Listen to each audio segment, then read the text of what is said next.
The saying goes, you're never far from a rat. And living in Birmingham, where my railway interest grew into a career, that was certainly true of the BR Class 25 locomotive.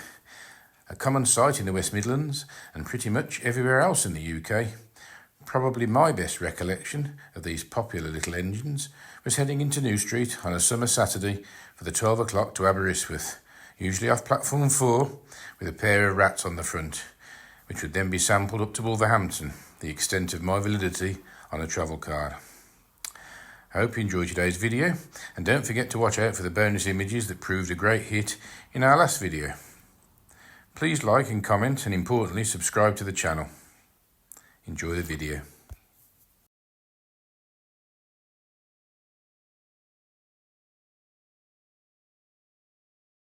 In the post-war years of Britain's railways, a revolution was quietly rumbling to life.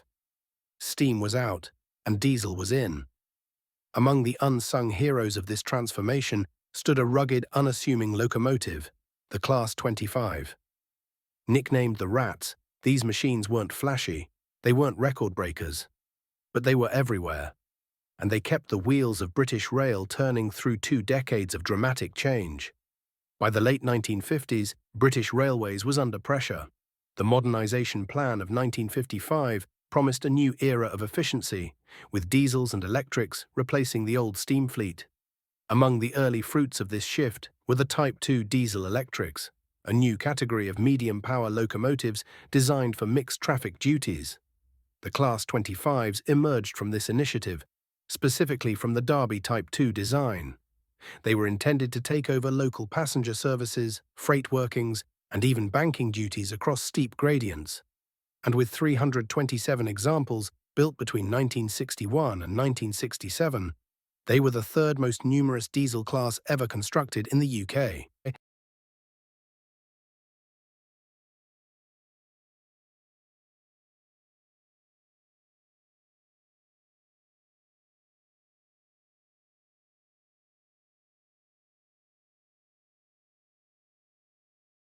Built by British Railways' own workshops at Derby, Crewe and Darlington, as well as by a Peacock, the Class 25s were powered by a Sulzer diesel engine. Producing 1,250 horsepower, this inline 6-cylinder engine gave the locomotives a top speed of 90 miles per hour, although most operated well below that. Later in life, they would be restricted to 60 miles per hour. They were fitted with either BTH or AEI electrical gear, depending on the subclass. Over time, modifications led to 5 distinct variants, from the original Class 25O to the improved 25-3 series, with better cab insulation and upgraded systems.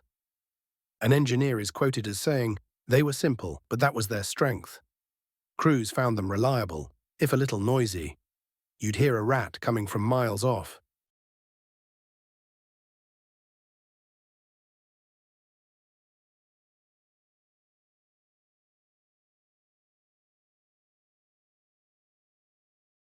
Throughout the 1960s and 70s, the Class 25s were absolutely ubiquitous. From the Scottish Highlands to the Welsh valleys, they hauled everything from coal trains to summer holiday specials. Loco haulage bashers would congregate at Birmingham New Street Station on a summer Saturday for the 12 o'clock Rats for a chance to ride behind a pair of these popular little locos, pulling up to 14 carriages behind them. They excelled in harsh environments, often called upon for duties no other locomotive wanted.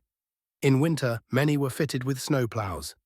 In the Peak District, they were a regular sight on the tough gradients between Buxton and Manchester.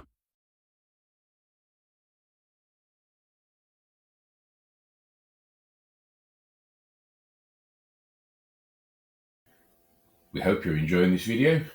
Please like, share, and more importantly, subscribe. To quote a driver, "You do a turn on a 25 and maybe pull a string of wagons out of a quarry, or run a stopping service down to Crewe." They did it all, but time caught up with the Rats. By the early 1980s, British Rail was restructuring. More powerful and modern locomotives, like the Class 47s and 56s, began to replace them. The Class 25s, never upgraded with electric train heating equipment for heating passenger stock, were increasingly confined to freight work. Withdrawals began in earnest in 1980. By March 1987, just one Class 25 remained in service.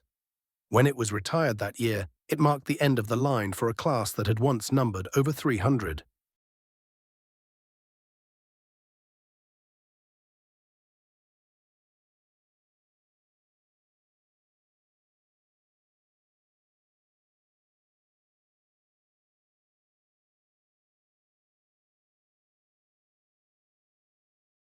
But the Class 25s were not entirely lost.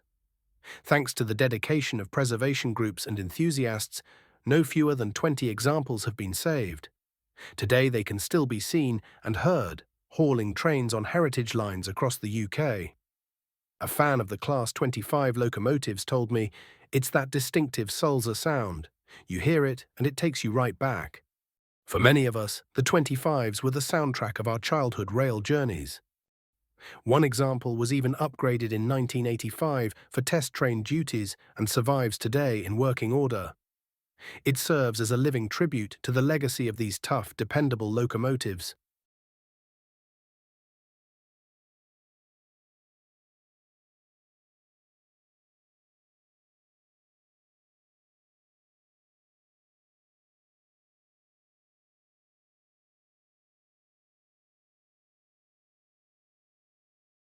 They were never the stars of the show. They weren't the fastest or the most powerful. But they were the backbone, always there, always working. The Class 25s remind us that history isn't just made by heroes, but by workhorses too. And for British Rail, the Rats were just that. The ever-present diesel heartbeat of a railway in transition. Long live the memory of the Class 25, Britain's forgotten workhorses.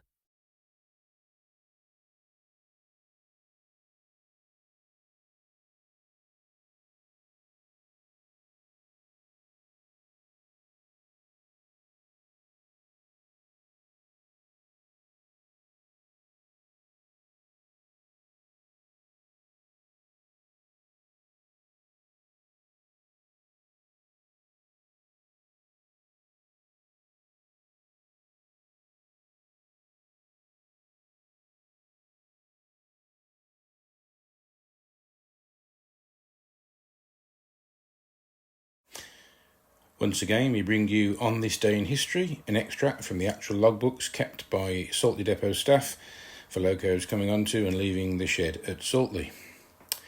As this video was uploaded to YouTube on the 6th of September, we have the actual pages from that date, this time 43 years ago in 1982.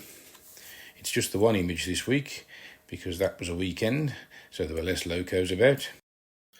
And this covers the period from 12:30 on Sunday the 5th of September until 4:35 on Tuesday the 7th of September.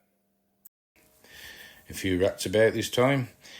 You'll see one off a Freightliner, 4G50, which if I remember rightly was the Nottingham to Lawley Street, and another one makes an appearance off 6M44, which again I think was the Ketton to Castle Bromwich cement. Hope you enjoyed the video. Please like and subscribe, and we'll see you in the next one. Thanks.